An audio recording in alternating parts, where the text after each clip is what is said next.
उसकी बात सुनकर यमदूत ने कहा, हे धनंजय, बहन, माता, भाई, चाचा आदि सभी केवल जन्म के साथी हैं, कर्म के नहीं, क्योंकि कर्मों का फल सबको अलग अलग भोगना पड़ता है। जिस तरह सूर्य के कन्या राशि पर जाने पर अपने आप कुत्तों और कुतियों का परस्पर समागम हो जाया करता है, उसी प्रकार पुत्र और माता, पिता, बेटा, भाई आदि का भी समागम हो जाता है। इसलिए तुम किसी बात की चिंता न करके स्वर्ग की ओर चले चलो। तुम तो बड़े पुण्यात्मा हो, तभी तो पुण्यात्माओं के लोग वैकुंठ को जा रहे हो। तुम्हें नमस्कार है।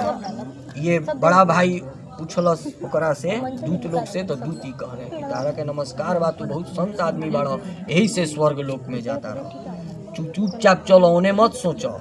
तब धनंजय ने फिर पूछा, हे दूत, यह तो बतलाओ, आखिर तुम मुझे किस पुण्यदायक कर्तव्य के करने के परिणाम स्वरूप स्वर्ग धाम में लिए जा रहे हो, क्योंकि मेरे समान दूसरा पापी तो पृथ्वी पर न हुआ है और न होगा। कौना फल के माने कर्म के फल मिलता भाई। धनंजय की जिज्ञासा को सुनकर यमदूत कहने लगा कि मैं एक समय की बात है कि तुम कार्तिक मास में अपने आचार्य के साथ उनके कपड़े, कुसा और समिधाएं लेकर यमुना के तट पर गए थे। अपने आचार्य की आज्ञा से तुमने कार्तिक शुक्ल पत्र में निरंतर 3 दिन का स्नान और आवश्यक नियमों का पालन किया था। उसी के पुण्य प्रताप से यह महाफल तुम्हें मिला है। जरूरी नहीं है कि तू लोग भूखिए के फल के प्राप्ति करबू, इनकर मददों करबू तो फल के प्राप्ति हुई। खाना बनाए में मदद भई। हाँ, कोई भी काम में, खाना बनाए में मदद करो, उनकर कपड़ा में मदद करो, पूजा पाठ में मदद करो, कोनो काम में मदद करो।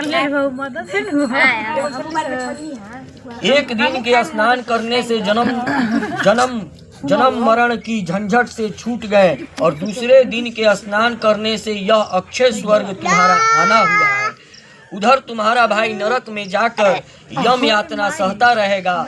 इस तरह यमदूत की बात सुनी तो एकाएक उसे अपने भाई के बड़प्पन की सुधि आई और यंत्रणा का स्मरण कर बड़े विनती भाव से पूछने लगा, हे देवदूत, जिस प्रकार सप्तपदी कर लेने पर वर वधू का अटूट संबंध हो जाता है, उसी प्रकार केवल 7 शब्दों में वार्तालाप कर लेने पर सप्तपदी मैत्री हो जाती है।